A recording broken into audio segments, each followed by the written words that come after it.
आज रात PM Modi Kazan city hall पहुंचेंगे और इस दौरान ब्रिक्स नेताओं के स्वागत समारोह में शामिल होंगे प्रधानमंत्री नरेंद्र मोदी।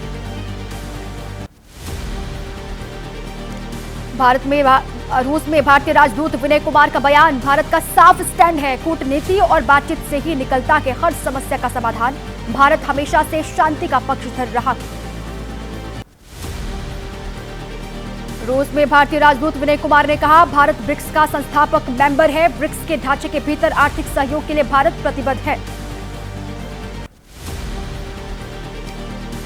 ईरान और चीन के साथ द्विपक्षीय मुलाकात पर बोले रूस में भारतीय राजदूत विनय कुमार, कहा अभी कई द्विपक्षीय मुलाकात होनी है, भारत कजान में नया कॉन्सुलेट खोलेगा। ब्रिक्स सम्मेलन में मुख्य रूप से आर्थिक सहयोग, राष्ट्रीय मुद्राओं में व्यापार, जलवायु परिवर्तन जैसे जरूरी मुद्दों पर चर्चा होगी। अब आगे बढ़ते हुए बात महाराष्ट्र झारखंड समेत उपचुनाव की हम करेंगे, जिसके लिए तमाम दल अपनी अपनी बिसात बिछा रहे हैं। किस खेमे की क्या तैयारी है, किस गठबंधन में कहां फंसा हुआ है पेच, पूरी जानकारी आपको देते हैं 9 सेकंड न्यूज में।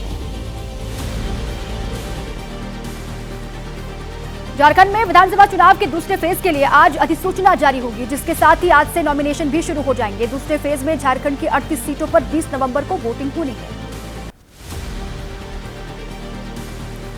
कांग्रेस ने झारखंड विधानसभा चुनाव के लिए 21 उम्मीदवारों की पहली सूची जारी कर दी है। उम्मीदवारों में 4 मंत्रियों को टिकट मिला है। कैबिनेट मंत्री बन्ना गुप्ता, महगामा से दीपिका पांडे सिंह और जामतारा से इरफान अंसारी को टिकट दिया गया। सूत्रों के हवाले से खबर है, झारखंड मुक्ति मोर्चा 41, कांग्रेस 29 सीट पर लड़ सकती है चुनाव, आरजेडी 6, लेफ्ट 4 और अन्य को मिल सकती है सिर्फ 1 सीट। कांग्रेस सीसी की बैठक के बाद झारखंड कांग्रेस के प्रभारी अहमद गुलाम मीर ने कहा, करीब 70% सीटों पर चर्चा हो गई है, कुछ सीटों पर दोबारा मंथन किया जाएगा। दिल्ली में हुई कांग्रेस केंद्रीय चुनाव समिति की बैठक में महाराष्ट्र और झारखंड की सीटों पर मंथन किया गया। महाराष्ट्र की 63 और झारखंड की 21 सीटों पर उम्मीदवार तय हुए। महाराष्ट्र की 288 विधानसभा सीटों पर होने वाले चुनाव के लिए आज अधिसूचना जारी होगी। नामांकन दाखिल करने की आखिरी तारीख 29 अक्टूबर है। महाराष्ट्र विधानसभा चुनाव को लेकर महाविकास अघाड़ी में हलचल तेज है। संजय राउत और अनिल देसाई की शरद पवार से मुलाकात हुई है। संजय राउत ने कहा, महाविकास अघाड़ी में 210 सीट पर सहमति बन चुकी है। महाराष्ट्र कांग्रेस प्रभारी रमेश चेन्नीथला ने कहा, महाराष्ट्र के उम्मीदवारों की सूची 25 अक्टूबर या उसके बाद आएगी। गठबंधन से जुड़े मुद्दों को लेकर कांग्रेस नेता बालासाहब थोराट आज करेंगे उद्धव ठाकरे से मुलाकात, शरद पवार से भी होगी उनकी मुलाकात। महाराष्ट्र को लेकर कांग्रेस सूत्रों के हवाले से खबर है, शिवसेना यूबीटी के साथ 15 सीटों पर मतभेद, आज होने वाली बैठक के बाद ही हो सकता है विवाद पर कोई निपटारा। सीट शेयरिंग को लेकर महाविकास अघाड़ी में मतभेद, शिवसेना यूबीटी नेता संजय राउत और अनिल देसाई शरद पवार से मिलने के लिए पहुंचे। वाईबी चौहान सेंटर में हुई शरद पवार से उनकी मुलाकात। महाराष्ट्र कांग्रेस प्रमुख नाना पटोले का आरोप है, वोटर लिस्ट में बीजेपी गड़बड़ी कर रही है। चुनाव आयोग बीजेपी की मदद कर महाविकास अघाड़ी के वोट कम कर रहा है।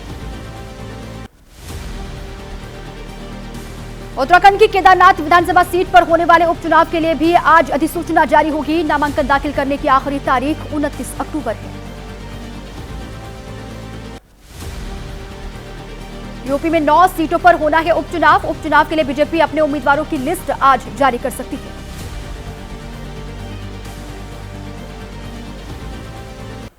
अब आइए आगे बढ़ते हुए 9 सेकंड में आपको राजनीति की तमाम बड़ी खबरें दिखाते हैं। आज गुजरात के दौरे पर रहेंगे गृह मंत्री अमित शाह, कई कार्यक्रमों में शामिल होंगे। त्रिभुवन पटेल की जयंती पर किसान कल्याणकारी गतिविधियों का शुभारंभ करेंगे।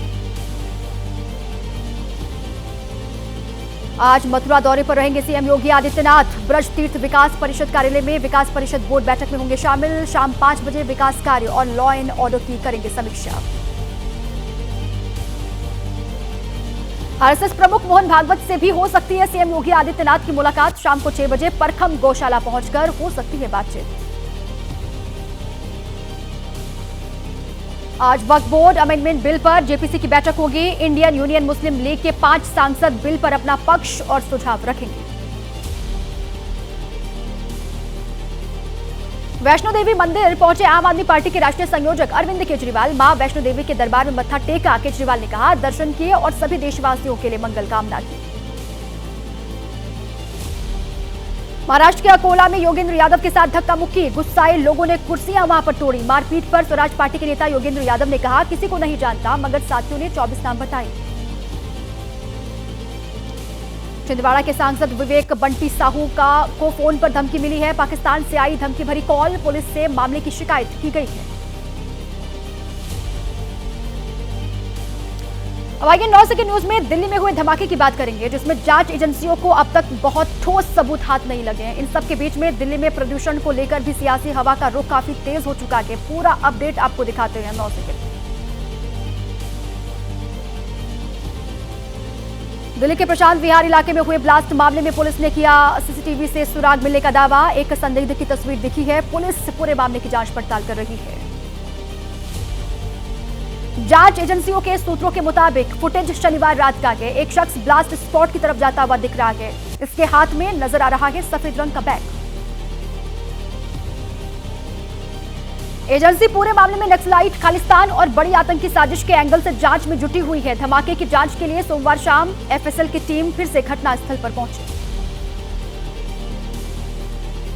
फॉरेंसिक टीम ने मौके से प्लास्टिक सीट बरामद की है। इसके अलावा कुछ ऐसे कागज भी जमा किए गए हैं जिन पर केमिकल होने की संभावना। दीवारों और पेड़ों से भी फॉरेंसिक टीम ने सबूत इकट्ठा किए। दिल्ली में हुए ब्लास्ट के बाद सुरक्षा व्यवस्था बढ़ा दी गई है। त्योहारों के चलते बाजारों में सुरक्षा कड़ी की गई। साउथ वेस्ट दिल्ली के बाजार में पुलिस जवान गश्त कर रहे हैं। दिल्ली के सरोजनी नगर में भी पुलिस ने बढ़ाई सुरक्षा व्यवस्था। दिवाली करीब आने की वजह से बाजारों में रौनक है। सरोजनी नगर मार्केट में चप्पे चप्पे पर पुलिस के जवानों की नजर। सरोजनी नगर मार्केट में 35 से ज्यादा सिक्योरिटी कैमरों से नजर रखी जा रही है। फेस रिकॉग्निशन सिस्टम की भी सहायता ली जा रही है। कंट्रोल रूम से लगातार की जा रही है मॉनिटरिंग। दिल्ली के खान मार्केट में एबीपी न्यूज का रियलिटी चेक। बाजार में नजर नहीं आए सुरक्षा के खास इंतजाम। ब्लास्ट की घटना और त्योहार करीब होने पर भी सुरक्षा के पुख्ता इंतजाम नहीं किए गए। दिल्ली में बढ़ने लगा है प्रदूषण का स्तर। 300 के पार पहुंचा। एयर क्वालिटी इंडेक्स ग्रेड 2 की पाबंदियां लागू। डीजल जनरेटर पर रोक है। निजी वाहनों को कम करने के लिए बढ़ेगी पार्किंग फीस। यमुना में फैली गंदगी को लेकर दिल्ली के एलजी वीके सक्सेना का एक्सपर्ट पोस्ट लिखा। यमुना का ये हाल है, दिल्ली की जनता का दर्द देखा नहीं जाता। ऐसी दुर्दशा का कौन है जिम्मेदार। वीके सक्सेना के एक्सपर्ट पोस्ट पर दिल्ली बीजेपी प्रवक्ता प्रवीण शंकर कपूर ने कहा, यमुना की इस हालत के लिए कांग्रेस और आम आदमी पार्टी की सरकार जिम्मेदार। पंजाब पुलिस ने धान की पराली जलाने वाले किसानों पर एक्शन लिया। अब तक 874 एफआईआर दर्ज की गई है। पराली जलाने के 1393 मामले रिकॉर्ड किए गए। आने वाले वक्त में बढ़ सकती है पराली जलाने के मामले। अक्टूबर के आखिरी और नवंबर के पहले हफ्ते में तेजी आती है। पिछले साल पूरे सीजन में ही पराली जलाने के लगभग 930 एफआईआर दर्ज किए गए थे। पराली जलाने के मुद्दे पर पंजाब के कृषि मंत्री गुरमीत सिंह ने कहा, पंजाब दिल्ली से 300 किलोमीटर दूर है, बीच में हरियाणा भी आता है, तो हम क्या दिल्ली में कोई पुल बनाकर धुआं भेजते हैं।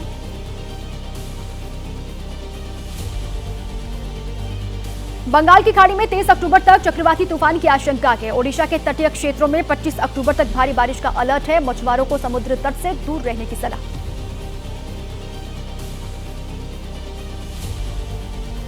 यूपी मदरसा एक्ट को असंवैधानिक घोषित करने का मामला। इलाहाबाद हाईकोर्ट के फैसले के खिलाफ दाखिल याचिकाओं पर सुप्रीम कोर्ट में आज होगी अहम सुनवाई। मैरिटल रेप को अपराध के दायरे में लाने की मांग पर सुप्रीम कोर्ट में सुनवाई होगी। सभी पक्षों की दलीलों को सुनकर मामले से जुड़े कानूनी सवाल और आगे की सुनवाई की रूपरेखा तय की जाएगी। ज्ञानवापी वजूखाने का एएसआई से सर्वे करवाए जाने की मांग। याचिका पर इलाहाबाद हाईकोर्ट में आज होगी सुनवाई।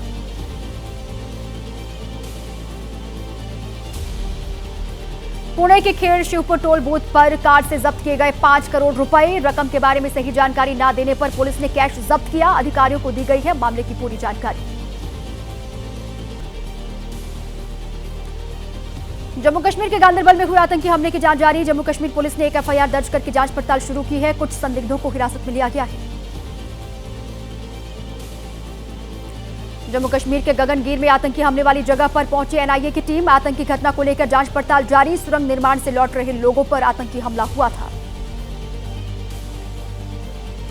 आतंकी हमले में जख्मी लोगों से मिले जम्मू कश्मीर के मुख्यमंत्री उमर अब्दुल्ला। अस्पताल जाकर लोगों का हालचाल जाना। आतंकी हमले पर सीएम उमर अब्दुल्ला बोले, हमलावर ये दिखाना चाहते हैं कि जम्मू कश्मीर के हालात ठीक नहीं हैं। हम जम्मू कश्मीर का विकास रुकने नहीं देंगे। जम्मू कश्मीर के एलजी मनोज सिन्हा ने कहा, आतंकवाद का समूल नाश ही हमारा मकसद है। गृह मंत्री अमित शाह से बात की है। सुरक्षा बल किसी भी आतंकवादी को छोड़ेंगे नहीं। जम्मू कश्मीर आतंकी हमले पर केंद्रीय गृह राज्य मंत्री नित्यानंद राय का बयान। कहा, आतंकी को अब छोड़ा नहीं जाएगा। अब जेल या जहन्नुम जाएंगे आतंकवादी। देश में अंतिम सांस ले रहे हैं आतंकी। जम्मू कश्मीर आतंकी हमले पर गृह मंत्री अमित शाह बोले, चुन चुन कर होगा आतंकवादियों का हिसाब। इस जघन्य अपराध में शामिल लोगों को बख्शा नहीं जाएगा। नेशनल कॉन्फ्रेंस के अध्यक्ष फारूक अब्दुल्ला का बयान। बोले, बेगुनाहों को मारा जा रहा है। ऐसे में पाकिस्तान से बातचीत कैसे हो सकती है? कश्मीर कभी पाकिस्तान नहीं बनेगा। गांदरबल में आतंकी हमले में मारे गए शशि भूषण का पार्थिव शरीर उनके घर पहुंचा। आज सुबह 11 बजे किया जाएगा अंतिम संस्कार।